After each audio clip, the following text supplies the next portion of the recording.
សម្ដេចតេជោថាបញ្ហានៅមុំបីជាល្បិចកលច្រំដែលចង់លេបយកទឹកដីខ្មែរដោយមានបញ្ជាការថ្នាក់ក្រោមនិងបពុជ្រុលនិយមថៃ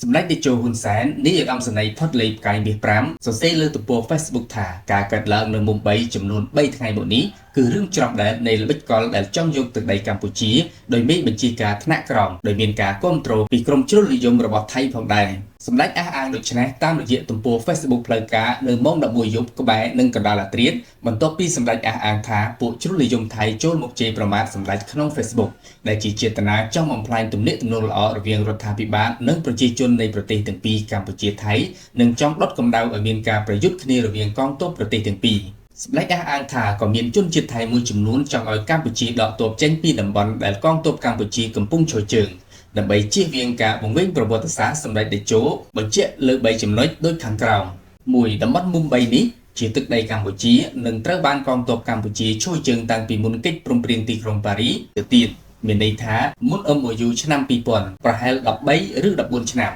ឧនតាប្រហែលជាអាចធ្វើសាក់សីបានហើយបើមិនច្បាស់កម្ពុជានិងថៃអាចព្រមព្រៀងគ្នាយកបញ្ហានេះអមដោយផែនទីផ្លូវការដែលមានអន្តរជាតិទទួលស្គាល់មិនមែនជាផែនទីចោលគូសដោយខ្លួនឯងដើម្បីលួចដីទៅកាន់តុលាការយុត្តិធម៌អន្តរជាតិឡាអេដើម្បីបញ្ចប់សេចក្តីក្រមយុទ្ធសាស្ត្រពន្លត់ភ្លើងជាជាងអង្គុយបកផ្សែងនិងដើម្បីសេចក្តីសុខនិងសាមគ្គីភាពនៃចំនួនក្រោយកុំឲ្យមានរឿងច្រំដែលកើតឡើងបន្តទៀតរូបថតប្រមាណស្លឹកដែលខ្ញុំនិងភរិយាព្រមទាំងសហការីបានទៅកាន់តំបន់នោះកាលពីជាង15ឆ្នាំមុនគឺជាផុសតាងកាន់តែច្បាស់បញ្ជាក់ថាជាទឹកដីកម្ពុជាខ្ញុំមិនអាចស្លៀកពាក្យយោធាទៅថតនៅក្នុងទឹកដីថៃ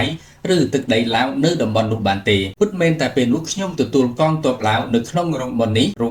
វបានភ្លើងឆេះកាលពីប្រមាណឆ្នាំមុន3កម្ពុជាមិនអាចដកទ័ពចេញពីទឹកដីរបស់ខ្លួនតាមការទាមទាររបស់ភាគីថៃបានឡើយ4បែបនេះគឺជាក្បួនដែលអតីតនាយករដ្ឋមន្ត្រីថៃអភិសិទ្ធវិជ្ជាជីវៈនិយាយមកកាន់ខ្ញុំចំពោះមុខប្រធានាធិបតីឥណ្ឌូនេស៊ីកាលពីឆ្នាំ2011ថាសូមភាគី2ដកកងទ័ពចេញពីតំបន់ប្រាសាទព្រះវិហារទាំងអស់គ្នាខ្ញុំនិយាយទៅកាន់អភិសិទ្ធវិជ្ជាជីវៈថា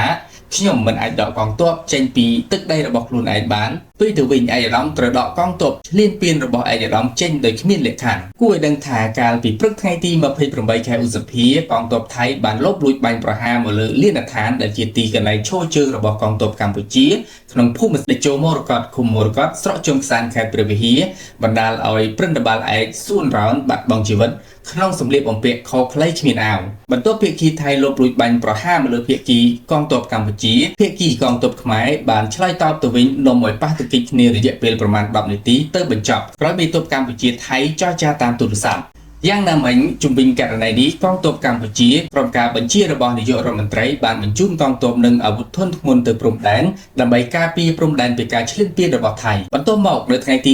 29មេទ័ពជើងគោកកម្ពុជាថៃជួបចរចាគ្នានៅច្រកទ្វារអូស្មန်រយៈពេលជាង1ម៉ោងក្រោយការចរចាកម្ពុជាប្រកាសថានឹងមិនដកទ័ពចេញពីទីតាំងប៉ះទង្គិចឬឈរជើងនៅទីនោះដោយគ្មានអាវុធឡើយ